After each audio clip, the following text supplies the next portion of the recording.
Good morning, fellow retirees. I am Louisiana representative from District 7, Larry Bagley. District 7 encompasses Southern Caddo Parish, most of DeSoto outside Mansfield, and Northern Sabine Parish. I am chairman of Health and Welfare, as the only committee that I serve on now. I'm also ex officio on appropriations while we're out of session. So from my vantage point, I have a hand in most of the money that's involved. The health and LDH is a $15 billion a year budget, and it's a huge asset and also a huge problem many times for the state. And it's our job to decide how that will go. They spend the money, but we give them procedures as how that's supposed to go. That's what we do. In my committee, we take health and welfare issues, and we vote up or down to pass them on to the House of Representatives to give them a chance. Obviously, being a retired teacher, I am super sympathetic and also very sensitive to issues about retired teachers. I know many. I taught my first years in 1971. I actually taught 43 years in both college and high school. So I do understand about how the issues and the things that bother retired teachers or people who are about to retire. A couple of things we're going to talk about this morning is Senator Ed Price has talked to me about he was going to bring a bill to increase COLA payments for the poorest of the retired teachers. And I'm anxious to see how that's going to be worded to be sure, what kind of money we're talking. When I started teaching school in 1971, I wonder now about those teachers that retired, say in the late 70s, early 80s that are still alive, that couldn't be making much money a year. And I think the average payout is $25,000.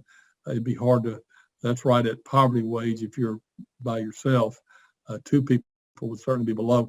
So I'm interested in that, trying to see if we can do something with it. I know that the experience account does not have enough money in it to give a overall cost of living.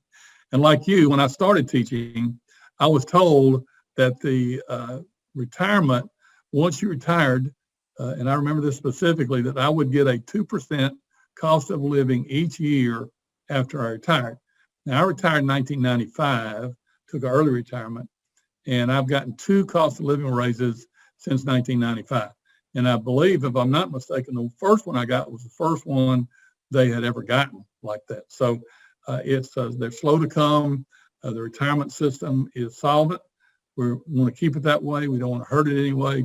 But those are the problems. And as we get older and retire, it's important to us, the ones that are still working, that they're putting money away to save to cover up the shortcomings that the retirement system will have. This can't all be, we can't legislate all this away.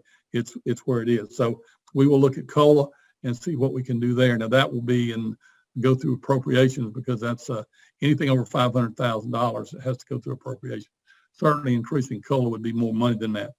Another thing that you are interested in is about the windfall elimination, and certainly I am too. Also, the governmental pension offset. Those two issues are about Social Security. I, like you, a lot of you have been involved in both. I worked in the summers and got 2 quarters during the summers, got enough quarters to become a member of or get vested in Social Security. When I retired, I started drawing. I draw about $120 a month. It basically pays for for some of my medicine and Medicare. And my wife, who passed away 8 years ago, was a full employee in Social Security. And because of the windfall elimination, my son was 16 at the time. He received money until he was 18, and most of you know how this works. Until he graduated from high school and turned 18, then that money was cut off, and there was no more money paid out of my wife's retirement. So we lost all that. So I know firsthand about the government pension offset and the windfall elimination, both of which I've asked my congressman many times to do away with. I know that the representative that was just elected from Monroe had said that would be one of his major things, that he would get that done. And he passed away, so it's whoever wins that seat it'll be important for us to ask her or him if they plan to do that, because that's certainly important to keep people who have worked and earned money their life to get what they paid for. We're not asking, no one's asking to get money that they didn't earn. We're just asking to be taken care of like we thought we would be when we started this procedure. So that's windfall elimination. Certainly I'll be involved in writing letters or speaking to my congressman about being sure that they support and a windfall pension offset. The last thing is that I'll talk to you about is the changes. One of the representatives have many times brought up bills to tax retirement. Another representative brought one last year about changing insurance. And I will say this: I'm the chairman of that committee, and being chairman, I decide in the end which ones do and don't go through. And now he could always move that into another committee, but I don't think he'd want to do that. And his idea was to save the state money. And it would have saved the state money, there's no question about it, but it would have been a burden to the members that had insurance in the system. So he finally realized that, and I think he may even going to try to bring something back similar. I'm not sure, but I will talk to him about it. He does serve on the Health and Welfare Committee. I talk to him regularly. The other representative that brings the taxing the money that the state pays retired teachers, that's never had any traction at all. I can't believe that it would have any traction this time. I'll say this: I've spoken to the Assembly several times. They know I'm a retired teacher.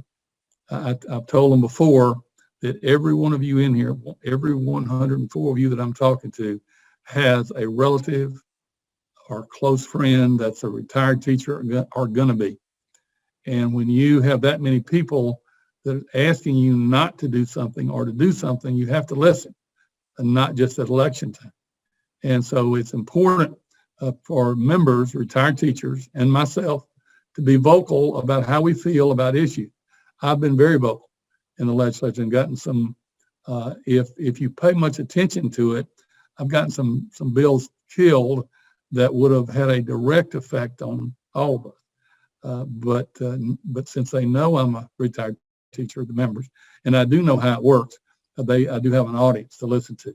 And that's why Senator Price came to me about the COLA payments, because he wanted to know my feelings about that. And certainly, I told him I'm all for increasing money to the poorest of the educators, certainly the ones that when I started in 71, I started for $5,000 a year. My pay was $4,500, and they gave me $500 to coach, and I coached basketball.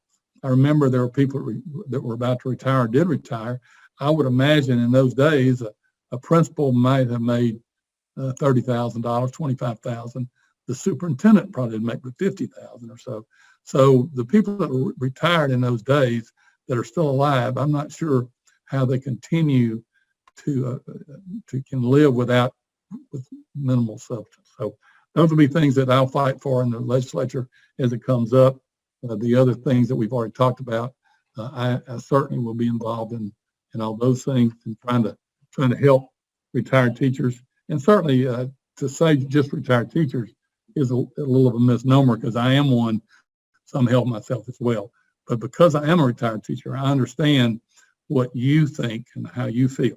I would ask you that if you have a problem or a question that you'd like to ask me about, or like to talk to me about an issue, if you would get in touch with through my office, and it is Larry Bagley at District 7, Louisiana State Representative. My office number is 318-925-9588. If you need to talk to me directly, you'll be passed to me, or most questions can be answered over the phone. So and we will go to a session here in about 6 weeks. And if you want to come to Capitol and talk, do that too. But I am a retired teacher. I've said this before. I'm not a Republican or a Democrat, although I'm a Republican Party, but I'm a retired teacher. That's the first thing I am. And I will fight for retired teachers and teachers and classrooms as long as I'm involved in all this. So I appreciate your time today. I know all of us have things to do and have other issues that we go on. And I appreciate Mr. Anderson giving me this platform to talk to you today. It's vital that we get the right people in the right places. You have to be active as a member to call and write and get things done. He told me a minute ago about how a couple of legislators that have called and asked them to call the dogs off. That's great news to me. I don't get many of those calls because they know I'm not going to be on the dog to get on. But I do keep up the pressure. The only way we're going to get things done is to do that. Call your representative, tell them how you feel. If they do something good, tell them you appreciate what they did. Something you don't like, tell them that too. But for me, Larry Bagley, District 7 State Representative, I do appreciate the time. Thank you so much, and have a good day.